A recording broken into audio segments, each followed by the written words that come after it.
तो बच्चों आज हम जो बात करने वाले हैं वो इलेक्ट्रोमैग्नेटिक वेव की है। हमें वेव का बेसिक फंडामेंटल पता चल चुका है, इसलिए अब हम इलेक्ट्रोमैग्नेटिक वेव की बात करने लायक हो गए हैं। तो इलेक्ट्रोमैग्नेटिक वेव के बारे में बेसिक कहानी मैंने आपको बताई हुई है कि इलेक्ट्रोमैग्नेटिक वेव जो है वो एक ट्रांसवर्स वेव है और इसको मीडियम की जरूरत नहीं होती। मीडियम की जरूरत नहीं होती क्योंकि इसमें कोई पार्टिकल ऊपर नीचे डिस्टरबेंस क्रिएट नहीं करता है। इसमें इलेक्ट्रिक फील्ड और मैग्नेटिक फील्ड किसी जगह पर समय के साथ बदलती हैं और उस बदलाव का जो आगे बढ़ रहा होता है वही हम कहते हैं कि इलेक्ट्रिक फील्ड मैग्नेटिक फील्ड बदल रही होती है और वो perpendicular to line of propagation होती है। इलेक्ट्रिक फील्ड की दिशा और मैग्नेटिक फील्ड की दिशा, दोनों की दिशा एक्चुअली तीनों परपेंडिकुलर होते हैं म्यूचुअली, तो इसलिए इसको ट्रांसवर्स वेव कहते हैं और ये वेव इक्वेशन को फॉलो करती है। आई कहां से ये वेव इक्वेशन? ये वेव इक्वेशन जो हमारे पास आई है ये मैक्सवेल की इक्वेशन है। मैक्सवेल की इक्वेशन कुछ नई इक्वेशन नहीं है, जो आपने पढ़ी हुई है, फैराडेज लॉ जो आपने पढ़ा हुआ है, गॉस लॉ, ये सारे के कॉम्बिनेशन से ही मैक्सवेल की इक्वेशन बनी है। सबसे पहले आपको गॉस लॉ पता है कि close integral E dot D A की वैल्यू जो होती है, गॉस लॉ आपको पता है वो क्यू बाई एप्सिलॉन नॉट के बराबर होती है, बिल्कुल ये पता है। और ई डॉट डीएस, डीएस मतलब लाइन इंटीग्रल है, close integral E dot DL. तो अगर हम non conservative induced electric field को भी इंकॉर्पोरेट कर ले, अगर कंजर्वेटिव की बात करें तो close integral E dot DL तो जीरो होता है क्लोज पाथ में क्योंकि कंजर्वेटिव है। लेकिन नॉन कंजर्वेटिव की बात की जाए तो गॉस लॉ के, फैराडे लॉ के हिसाब से वो माइनस डिफाई बाई डी के बराबर आ जाता है, माइनस डिफाई बाई डी के बराबर आ जाता है। ये दूसरी बात पढ़ी हमने, इंड्यूस इलेक्ट्रिक फील्ड की बात कर रहे हैं, यहां से वो आया। और तीसरी बात जो हमें पता है, गॉस लॉ हमने मैग्नेटिक फील्ड में लगाया तो magnetic field line close loop बनाती है, तो कोई भी क्लोज सरफेस लोगे तो जितनी लाइन निकलेंगी उतनी वापस आ जाएंगी, तो इसका मतलब है नेट फ्लक्स हमेशा जीरो होगा। तो ये तो हमेशा का हमेशा जीरो है। और चौथा पार्ट जो है एम्पियर्स लॉ है। एम्पियर्स लॉ हमें पता था कि close integral B dot DL mu naught I इनके बराबर होता है, और जो हमने मैग्नेटिज्म में पढ़ा था डिस्प्लेसमेंट करंट यानी इलेक्ट्रिक फील्ड अगर समय के साथ बदल रही होती है तो वो भी एक तरह की इफेक्टिव करंट जैसा प्रोड्यूस करता है, जिसकी वैल्यू हमने epsilon naught d phi by dt पढ़ी थी, डिफाई ई बाई डीटी पढ़ी थी, तो उसके हिसाब से ये दूसरी, ये भी हमारे पास आ गया। ये रियल करंट है और कई बार रियल करंट ना हो, सिर्फ आपकी इलेक्ट्रिक फील्ड बदल रही हो तो भी ऐसा आ जाता है। अब हम अगर फ्री स्पेस में बात करें, फ्री स्पेस में मतलब यहां पे ना कोई चार्ज है, उस जगह पे बात करें दूर कहीं पर जहां पे चार्ज कहीं ऑसिलेट कर रहा है वो तो छोड़िए, कहीं दूर जाते हैं जहां पे फ्री स्पेस है, यहां पे कोई चार्ज, कोई पार्टिकल, कोई करंट वरंट कुछ भी नहीं है, फ्री स्पेस है। तो उस फ्री स्पेस में अगर हम बात करें तो क्यू की वैल्यू भी जीरो हो जाएगी और आई की वैल्यू भी जीरो हो जाएगी। इलेक्ट्रिक फील्ड के बदलने से मैग्नेटिक फील्ड और मैग्नेटिक फील्ड के बदलने से इलेक्ट्रिक फील्ड बन जाएगा। तो हमारी इक्वेशन जो है वो इस फॉर्म में टर्न आउट हो जाएंगी, close integral E dot D equal to zero. Close integral E dot D is equal to zero, ये हमारे पास आ जाएगा close integral E dot D equal to zero. जो close integral E dot D है ये आपका इसको अगर मैं डिफरेंशियल फॉर्म में लिखूं, वैसे जरूरत नहीं है, पर इसको लिखने की कोशिश करो तो ये होता है del dot E is equal to zero. Del dot E is equal to zero हमारे पास आ जाएगा, del dot E equal to zero आ जाएगा। Close integral E dot D की वैल्यू को हम जीरो करेंगे तो डेल डॉट ई की वैल्यू जीरो के बराबर आ जाएगी, ये हमारे पास आ जाएगा। और ये वाली इक्वेशन को अगर हम लिखेंगे तो ये आ जाएगा डेल क्रॉस ई की वैल्यू, अगर हम बात करें कर्ल की बात करें, डेल क्रॉस ई की वैल्यू तो वो माइनस डीबी बाई डी के बराबर आ जाएगी। इसकी डिफरेंशियल फॉर्म है, ये आ जाएगा del dot B is equal to zero आ जाएगा, del dot B is equal to zero आ जाएगा, और ये आ जाएगा del cross B is equal to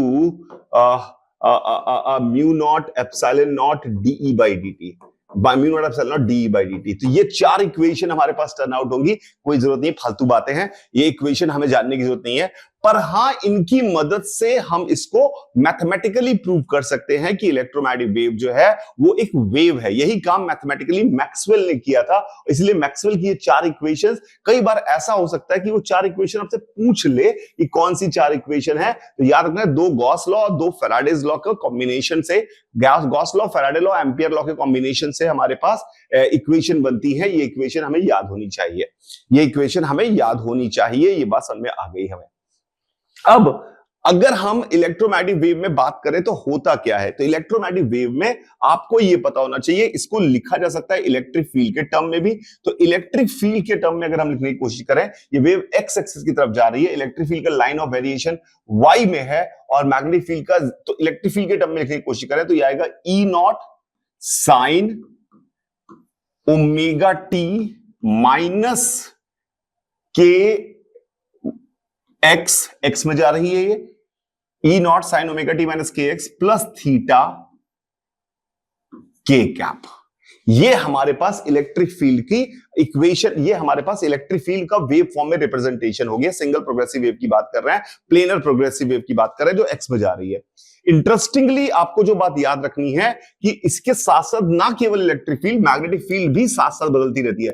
जैसे लॉन्गिट्यूडल वेव में हम कहते हैं कि पार्टिकल का डिस्प्लेसमेंट बदलता रहता है और प्रेशर बदलता रहता है, दोनों है एक ही बात, क्योंकि ई के बदलने से बी आ रहा है, बी के बदलने से ई आ रहा है, तो ई बदल रहा है तो बी उसके परपेंडिकुलर एग्जिस्ट करता है। इंपॉर्टेंट बात क्या है कि बी की वैल्यू जो होती है वो B naught sine omega T minus के x plus theta j cap हो गया हमारे पास, जे कैप हो गया, जे कैप हो गया। ये हमारे पास ये वाई कैप में, सॉरी ये जे कैप में आया था, ये जे कैप में आया था और ये के कैप में आया था। तो दो तीन बातें हैं जो इसके साथ आपको इसको और करके लिख रहा हूं, इधर आप ये इसको इस तरह से रिप्रेजेंट करें या इस तरह से रिप्रेजेंट करें, आपकी मर्जी है। इलेक्ट्रिक फील्ड और मैग्नेटिक फील्ड समय के साथ बदल रही है। क्या आपको याद रखना है, इंपॉर्टेंटली याद रखना है कि ई क्रॉस बी की दिशा में वेव प्रोपोगेट करती है, दिशा में वेव प्रोपोगेट करती है। अगर उसने प्रोपोगेट करती है, पहली बात, ई प्रोपोगेट करती है, पहली बात, सबसे पहली बात है कि ई क्रॉस बी, ई इधर की तरफ है, बी इधर की तरफ, तो ई क्रॉस बी इधर आया तो वेव प्रोपोगेट करेगी ई क्रॉस बी की दिशा में। ये पहली इंपॉर्टेंट बात है।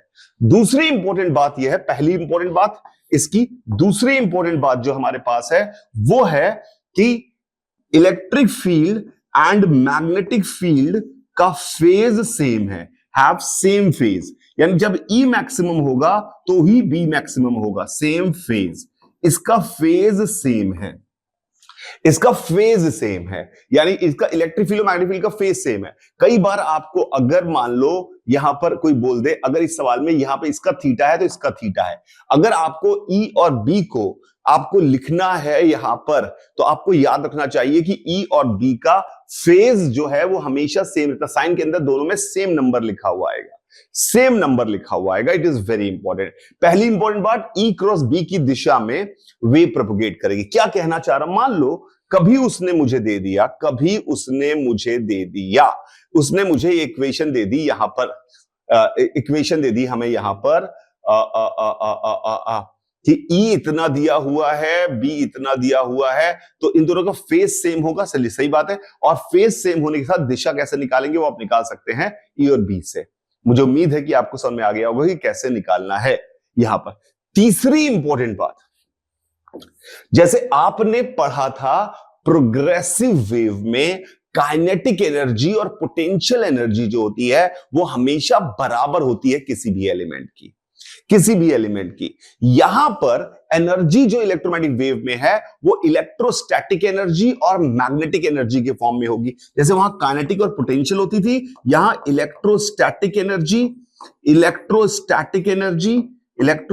Energy as well as magnetic energy के फॉर्म में होती है, तो आप अगर आप याद करना चाहें, समझना चाहें, तो आप ऐसे सोच लीजिए कि इलेक्ट्रोस्टैटिक एनर्जी काइनेटिक एनर्जी को रिप्रेजेंट कर रहा है और मैग्नेटिक एनर्जी जो है पोटेंशियल एनर्जी को रिप्रेजेंट कर रहा है, या कुछ भी एक मान के आप कर सकते हैं। दोनों ही के फॉर्म में एनर्जी मिलती है। चौथी बात आपने वहां जो पढ़ी थी, ये सारी बातें बहुत इंपॉर्टेंट, पहला पेज बहुत इंपॉर्टेंट है, वहां पढ़ी थी कि उसकी काइनेटिक और पोटेंशियल एनर्जी हमेशा बराबर होती है। तो सिमिलरली यहां पर भी इलेक्ट्रिक फील्ड और मैग्नेटिक फील्ड में जो इलेक्ट्रोस्टैटिक एनर्जी है और मैग्नेटिक एनर्जी है वो हमेशा बराबर होती है। यानी जब इलेक्ट्रिक एनर्जी मैक्सिमम होगी तो मैग्नेटिक एनर्जी भी मैक्सिमम होगी, क्योंकि सेम फेज में आपको दिखाई दे रहा है उसका, दोनों बराबर होती है। तो दोनों बराबर होती है, तो आपने ये लिखा half epsilon naught E square is always equal to half epsilon naught E square is half B square by mu naught. ये दोनों बराबर हो गए, ये दोनों बराबर हो जाते हैं, ये हमेशा एनर्जी बराबर होती है। It is very very very very important. इस बात से अगर आप देखें तो आपको दिखाई देगा E बाई बी की वैल्यू अगर आप देखें तो वो 1 by mu naught epsilon not का अंडर वुड आ रही है। अगर E बाई बी की वैल्यू देखें, और ये जो चीज है यही होती है स्पीड ऑफ लाइट c। तो ये बहुत इंपॉर्टेंट रिलेशन है कि E बाई बी की वैल्यू हमेशा c के बराबर होगी। E बाई बी की वैल्यू हमेशा c के बराबर होगी। अगर मैं इसको मैथमेटिकली लिखूं तो हम यहां पे लिखेंगे E cross B upon mod B square. E cross B upon mod B square is vector c। क्या आपको दिखाई दिया? क्योंकि E बाई बी है इसका मैग्नीट्यूड और उसकी दिशा E क्रॉस बी की C की दिशा से मैच कर रही है। तो इस तरह से रिलेशन लिखा हुआ कभी कोई मिल सकता है। ये सिर्फ मैथमेटिकली लिखने का तरीका था, कोई बड़ा काम नहीं है। E बाई बी C के बराबर है और E क्रॉस बी की दिशा, E बाई बी को क्या लिख सकता हूं मैं? B का ऊपर नीचे मल्टीप्लाई किया तो नीचे हो गया बी स्क्वायर, और E क्रॉस बी परपेंडिकुलर है तो E cross B E B ही हुआ, मैग्नीट्यूड वाइज दोनों बराबर हो गए। अब दिशा भी सेम करानी थी तो E क्रॉस बी लिख दिया। तो E cross B upon mod B square, ये आपको अलग से याद करने की जरूरत नहीं है। मेनली आपको जो याद रखना है वो यही है कि E बाई बी की वैल्यू C के बराबर होती है। ये उतार लेंगे कॉपी में ताकि हमें याद रह जाए। So this is the main fundamental points जो हमें पता होने चाहिए कि इलेक्ट्रोमैग्नेटिक वेव में ये 4 पॉइंट जो मैंने लिखे हैं ये सबसे इंपॉर्टेंट है, सबसे इंपॉर्टेंट है। ये 4-5 पॉइंट आपको याद होने चाहिए ईएम वेव की जब भी बात करेगा। अब ईएम वेव में हमारे पास कौन कौन सी वेव्स आ रही हैं? लॉन्ग वेव हो सकती है, रेडियो वेव्स हो सकती हैं, am waves, microwaves, infrared, visible light, ultraviolet, gamma ray, X ray. ये जो स्पेक्ट्रम है उनकी फ्रीक्वेंसी का ऑर्डर ये मैंने यहां लिखा हुआ है, फ्रीक्वेंसी और वेवलेंथ का ऑर्डर लिखा हुआ है। आप इसको याद कर लीजिएगा क्योंकि कई बार सीधे सीधे पूछ सकता है कि ये गामा रे की फ्रीक्वेंसी बताओ, ये गामा रे की वेवलेंथ बताओ। तो आपको ये याद होना चाहिए, ये फ्रीक्वेंसी और एनर्जी का ऑर्डर जो है वो सब में आना चाहिए। जैसे जैसे आप इधर की तरफ बढ़ रहे हैं वेवलेंथ कम होती जा रही है और फ्रीक्वेंसी बढ़ती जा रही है, यानी कि गामा की फ्रीक्वेंसी सबसे ज्यादा और एएम वेव या लॉन्ग वेव जो और किलोमीटर्स में आ रही हैं उनकी फ्रीक्वेंसी बहुत कम होती है। क्योंकि एक रिलेशन तो हमें पक्का ही पता है कि एफ और लैम्डा का मल्टीप्लाई करेंगे तो वो सी के बराबर आएगा। जब एफ ज्यादा तो लैम्डा कम, जब लैम्डा ज्यादा तो एफ कम। तो इस पर ये याद होना चाहिए आपको। अब हम आगे बात करते हैं एनर्जी में। तो एक नया टर्म बहुत काम का है, ये सबसे काम का टर्म है, इस पे सवाल आएंगे पॉइंटिंग वेक्टर में। तो सबसे पहले हम एनर्जी की बात करते हैं। तो मैंने जब आपसे कहा कि energy of small particle kinetic energy और पोटेंशियल एनर्जी बराबर होती है, तो इसका मतलब है एवरेज एनर्जी डेंसिटी की अगर हम बात करें, टोटल एनर्जी डेंसिटी, तो टोटल एनर्जी डेंसिटी की अगर हम बात करें तो टोटल एनर्जी डेंसिटी जो हो जाएगी वो हो जाएगी epsilon naught E square.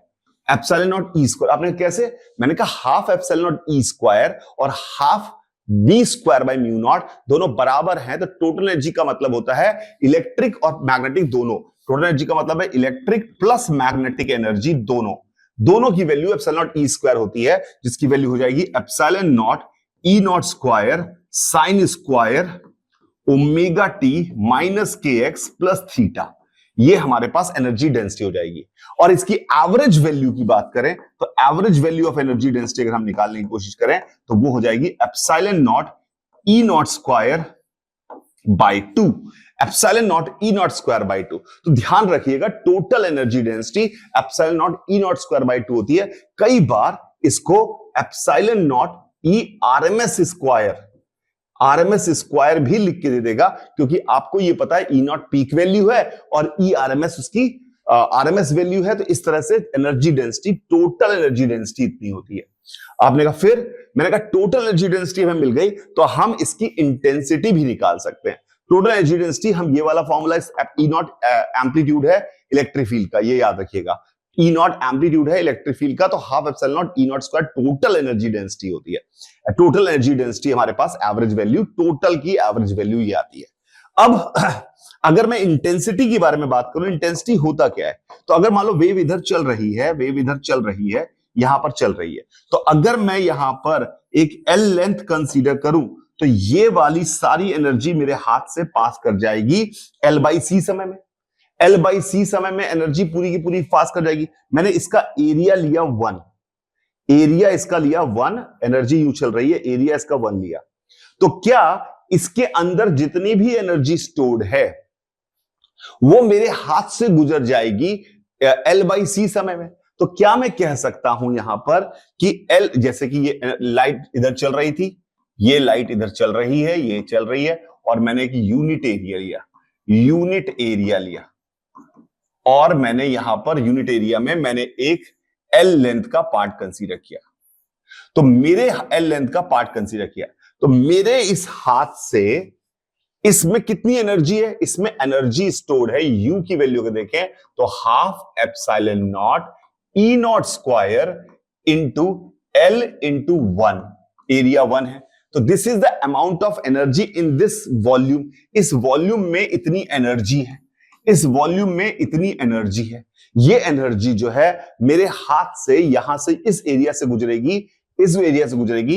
It will take time, कितनी समय लगेगा? सी से चल रहा है, it will take time equal to L by C. तो क्या एल बाई सी में इतनी एनर्जी मेरे हाथ से गुजर जाएगी? तो यूनिट टाइम में कितनी एनर्जी गुजरेगी? तो एल बाई सी समय में इतनी, तो 1 सेकेंड में कितनी एनर्जी गुजरेगी? 1 सेकेंड में गुजरने वाली एनर्जी, 1 सेकेंड में गुजरने वाली एनर्जी, 1 सेकेंड में गुजरने वाली एनर्जी, 1 सेकेंड में। तो एल बाई सी समय में इतनी है, तो 1 सेकेंड में सी बाई एल हो जाएगा, यानी कि आंसर आ जाएगा half epsilon naught E naught square into C, half epsilon naught E naught square into सी।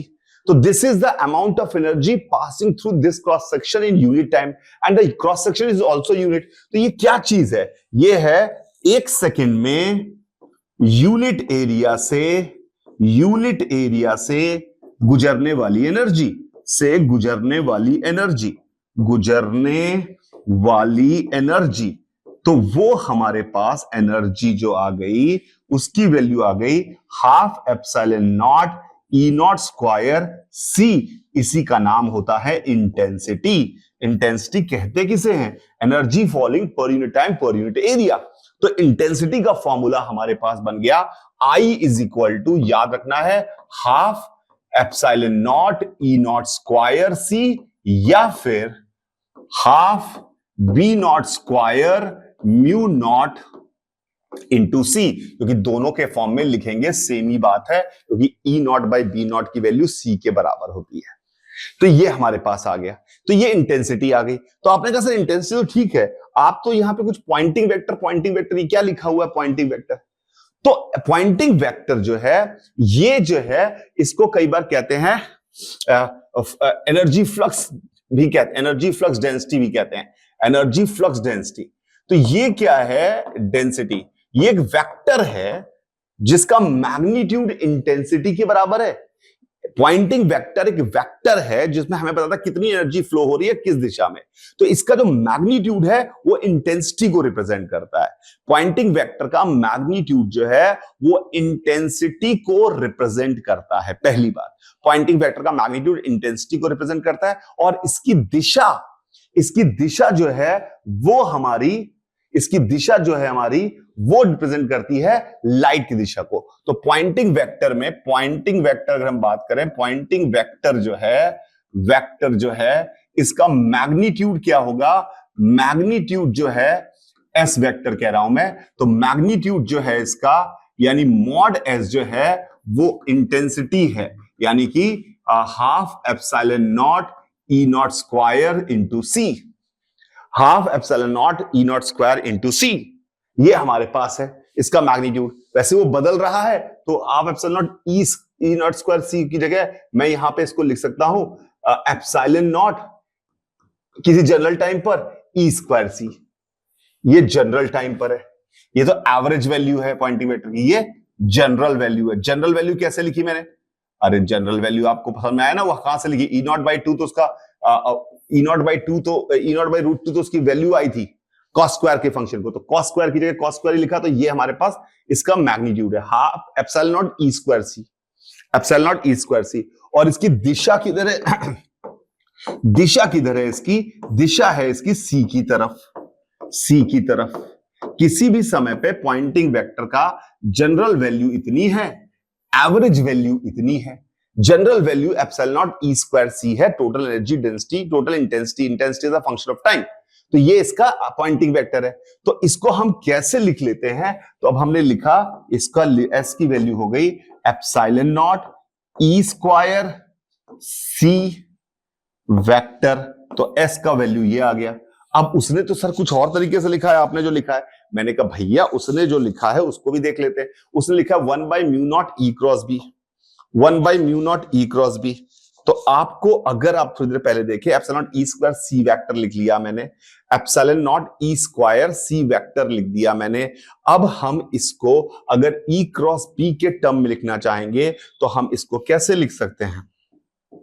इसको लिखा एप्सिलॉन नॉट की जगह एप्सिलॉन नॉट, इसकी जगह ई की जगह ई लिखा, अगले ई की जगह बी इंटू सी लिखा, इंटू सी वेक्टर लिखा। चेक करिए, चेक करिए, चेक करिए, चेक करिए, चेक करिए। फिर हमने इसको लिखा, it is epsilon naught E cross B into c square, E cross B into c square, क्योंकि ई क्रॉस बी की दिशा और सी की दिशा सेम हो गई। तो ये तो ये एप्सिलॉन नॉट मैग्नीट्यूड था, ई मैग्नीट्यूड था, बी मैग्नीट्यूड और सी मैग्नीट्यूड और सी दिशा थी। तो सी स्क्वायर किया और ई क्रॉस बी कर दिया। अब सी स्क्वायर की वैल्यू क्या होती है? सी स्क्वायर की वैल्यू होती है 1/μ0 एप्सिलॉन नॉट। तो इसको हमने लिखा epsilon naught E cross B upon 1/μ0 epsilon naught. तो एप्सिलॉन नॉट कैंसिल हो गया। तो क्या बन के तैयार हो गया? S vector. एस वेक्टर हमारे पास बन के तैयार हो गया ई क्रॉस बी बाई μ0। ये हमारा एस वेक्टर बन के तैयार हो गया। ये एस वेक्टर बन के तैयार हो गया। ये हमें समझ में आ गया।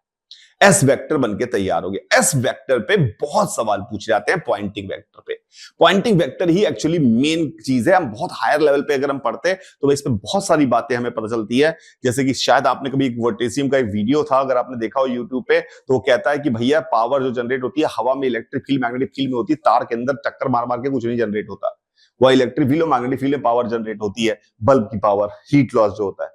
पर हम ज्यादा ज्ञानी नहीं बनेंगे। एस की वैल्यू हमें पता चल गई ई क्रॉस बी बाई μ0।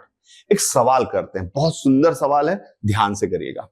एक लॉन्ग सिलेंडर है, एक लॉन्ग सिलेंडर है, इनफाइनिटली लॉन्ग मान लेते हैं, पर इसकी लेंथ दे रखी है। इनफाइनिटली लॉन्ग सिलेंडर है, लेंथ इसकी एल दे रखी है और रेडियस इसकी दे रखी है ए। रेडियस दे रखी है ए, रेडियस ए दे रखी है। तो और इसमें करंट चल रही है आई, सॉलिड है, पूरा सॉलिड है, करंट आई चल रही है। ठीक है, करंट आई चल रही है। तो अब इसने मुझसे बोला कि सबसे पहले तू मुझे बता के दिखा कि इसके अंदर इलेक्ट्रिक फील्ड कितनी है। मैंने कहा अच्छा।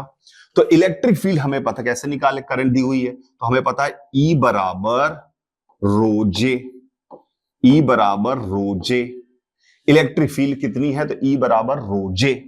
तो इलेक्ट्रिक फील्ड ई बराबर रोजे लिखा, तो ई बराबर रो की जगह रो, आई की जगह जे की जगह आई, अपॉन एरिया यानी pi A square, rho I by pi A square. और इस दिशा में है लेट से आई कैप, इसको आई कैप मान लेते हैं। ये हमारी दिशा जो है वो आई कैप की दिशा है, आई कैप की। तो इलेक्ट्रिक फील्ड हमने लिख दी वेक्टर फॉर्म में, पहला पार्ट। दूसरा उसने मुझसे पूछा, आई कैप है, ये आई कैप है। उसने मुझसे पूछा मैग्नेटिक फील्ड बताओ सरफेस पे कितनी है, सरफेस पे मैग्नेटिक फील्ड बताओ। तो करंट यू जा रही है तो मैग्नेटिक फील्ड यू होगी सरफेस पे। सरफेस से मैग्नेटिक फील्ड की वैल्यू अगर हम बात करें, बी बराबर μ0 I अपॉन 2 पाई आर। तो μ0 I अपॉन 2 पाई ए, ये आ गई सरफेस पे। और दिशा कैसे आई? दिशा इसकी तरफ जो आई, दिशा जो आ रही है वो हमारे पास आएगी, बी की वैल्यू की जो दिशा आ रही है वो सर्कुलर आएगी। तो सर्कुलर आएगी इस सेंस में, करंट यू जा रही है तो इस सेंस में आ गई बी की दिशा, बिल्कुल सही है। अब ई और बी इसने निकलवा दिया, ई और बी इसने निकलवा दिया। ई इधर की तरफ आया, बी इधर की तरफ आया। अगर यहां टॉप मोस्ट पॉइंट पे देखें तो बी किधर की तरफ है? इधर की तरफ। यहां पर बी है डॉट में और यहां पर बी है क्रॉस में। यहां पर बी डॉट में है, यू जाएगा, यू फील्ड है, बी क्रॉस, यहां पर करंट यू जा रही है तो बी आ गया इतना। अब इसने कहा सरफेस पर पॉइंटिंग वेक्टर निकालिए।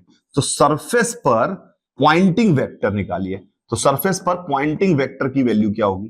सरफेस पर पॉइंटिंग वेक्टर की वैल्यू क्या होगी? तो मैंने कहा अच्छा, सरफेस पे पॉइंटिंग वेक्टर की वैल्यू निकालेंगे तो हमारे पास फॉर्मूला है पॉइंटिंग वेक्टर का, mu naught E cross B. तो पॉइंटिंग वेक्टर की वैल्यू आएगी म्यू नॉट 1/म्यू naught E cross B.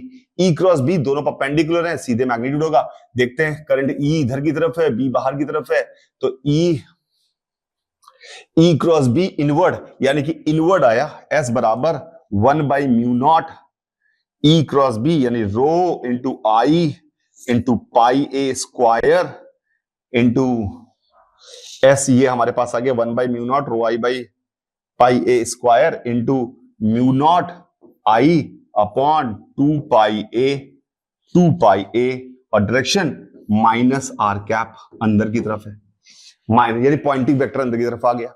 Poynting vector यानी इंटेंसिटी अंदर की तरफ आ गई। तो हमने कहा बताओ, इसका मतलब है ये इंटेंसिटी का मैग्नीट्यूड आ गया अंदर की तरफ, तो कितनी एनर्जी कंडक्टर के अंदर पर सेकंड जा रही है? पावर इन कंडक्टर, ये तो फ्लक्स आया, पावर इन कंडक्टर पर सेकंड, पावर इन कंडक्टर पर सेकंड का पावर इन पर सेकंड तो अपने आप हो गई। तो अब आपको दिख रहा है कि पॉइंटिंग वेक्टर अंदर की तरफ है और सरफेस एरिया से एंटर मार रहा है, तो अंदर कितना एनर्जी जा रही है, सीधे एरिया का मल्टीप्लाई कर दें। तो पॉइंटिंग वेक्टर एस जो था, ये हमारे पास था 1/म्यू naught into rho into I upon pi A square into mu naught into I upon 2 pi A into, जो ये है तो ये हो गया 2 पाई एल मल्टीप्लाई कर दिया। तो अब देखते हैं क्या क्या बन गया। म्यू नॉट से म्यू नॉट कैंसिल, 2 पाई ए से 2 पाई ए कैंसिल, तो हमारे पास कितना आ गया, ये ऊपर बन गया I square rho L by pi A square. दिमाग खराब हो गया मेरा, ये तो आई स्क्वायर आर लिखा हुआ है। तो यही आपके बाद में बताया कि तो हम लोग जो समझ रहे थे पहले क्लासिकल फिजिक्स में कि भैया हीट लॉस रेजिस्टेंस के अंदर रेजिस्टेंस होता है, आई स्क्वायर आर होता है। आंसर तो सही बोल रहे थे, आई स्क्वायर आर, पर उसका रीजन ये था कि वो इलेक्ट्रिक फील्ड और मैग्नेटिक फील्ड के बदलाव कारण एनर्जी आती है, तो रेडिएंट एनर्जी ही इतनी है जो इसके कारण बल्ब चमक रहा है। तो बल्ब की इलेक्ट्रिक फील्ड और मैग्नेटिक फील्ड के बदलाव में इस बल्ब को इतनी एनर्जी मिल रही है, इसलिए बल्ब चमक रहा है। तो दिस वाज द रीजन। और ये बड़ा इंटरेस्टिंग और महत्वपूर्ण सवाल बनता है, इस पर सवाल पूछा जा सकता है पॉइंटिंग वेक्टर के ऊपर, पॉइंटिंग वेक्टर के ऊपर इस पर सवाल पूछा जा सकता है। ये बात आपको समझ में आनी चाहिए, ठीक है। अब क्या है, सरफेस, एक नया टर्म और हमें पढ़ना है, उसका नाम है solar constant. Solar constant, solar constant जो है वो टर्म का क्या मतलब होता है? सोलर कांस्टेंट जो होता है कि सन से जो पावर गिर रही है अर्थ पर गिरने वाली इंटेंसिटी, यानी intensity at surface of earth, intensity at surface of earth, at surface of earth, surface of अर्थ पर जो इंटेंसिटी है उसकी वैल्यू की बात कर रहे हैं, उसकी वैल्यू की बात कर रहे हैं। Intensity, average intensity, average intensity की बात कर रहे हैं। तो एवरेज इंटेंसिटी जो सरफेस ऑफ अर्थ पे गिर रही थी वो हमें पता था half epsilon naught E naught square into C होती है, और इसी का नाम सोलर कांस्टेंट भी है। तो अगर कभी सोलर कांस्टेंट दिया हुआ है तो वो आपसे पूछ सकता है इलेक्ट्रिक फील्ड का मैग्नीट्यूड बताओ, इलेक्ट्रिक फील्ड के मैग्नीट्यूड, एम्पलीट्यूड का मैग्नीट्यूड बताओ। And once you get the value of magnitude of electric field, you know the value of magnitude of magnetic field also. तो this is what you have to understand and समझ में आना चाहिए। इतनी बात अगर आपने EM वेव में पढ़ रखी है, और एक बार NCERT प्लीज मेरे लिए किताब 1 by 1 रीड कर लेना NCERT में, और आप उसको भी पढ़ लीजिएगा, क्योंकि बाकी सारी बातें हम पहले भी इसमें, और रेडिएशन प्रेशर की बात करते हैं वो हम ऑलरेडी कर चुके हैं bore photo electric effect photon theory में। तो ये एक इंपॉर्टेंट चीज है जो आपको आनी चाहिए, एनसीईआरटी पढ़ लीजिएगा। इतनी बात अगर आपने पढ़ ली तो आपको पता है कि ईएम वेव के सवाल कैसे आएंगे और क्या करना है। I hope I am very clear to you guys. Thank you very very much.